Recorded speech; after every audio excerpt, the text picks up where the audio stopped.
પાટણમાં કોંગ્રેસનું damage control હોદ્દા પરથી દૂર કર્યા બાદ મંજુલા રાઠોડની પ્રતિક્રિયા। કિરીટ પટેલના દબાણથી મને હોદ્દા પરથી દૂર કરાઈ છે। રાજકીય નુકસાન કરવા અમારા સામે પાયાવિહોણા આક્ષેપ મૂકવામાં આવ્યા છે।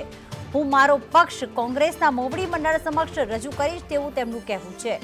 પાટણ જિલ્લા પંચાયત કોંગ્રેસ પક્ષના દંડક મંજુલાબેન પ્રવીણભાઈ રાઠોડને હોદ્દા પરથી દૂર કરાવવાના મામલે ગુજરાત પ્રદેશ કોંગ્રેસની શિસ્ત સમિતિ દ્વારા તેમને હોદ્દા પરથી દૂર કરવામાં આવ્યા હતા।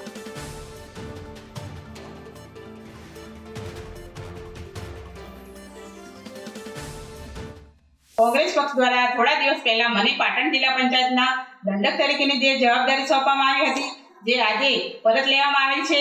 આ નિર્ણય પાટણના ધારાસભ્ય કિરીટ પટેલના દબાણમાં લેવાયો છે, જેઓ ઘણા સમયથી અમોને રાજકીય નુકસાન કરવા માટે અમારા વિરુદ્ધ જે ખોટા આક્ષેપો કરી રહ્યા છે તે બિલકુલ પાયાવિહોણા છે અને આ બાબતે અમારો પક્ષ કોંગ્રેસ પક્ષના મોવડી મંડળ સમક્ષ રજૂ કરીશું।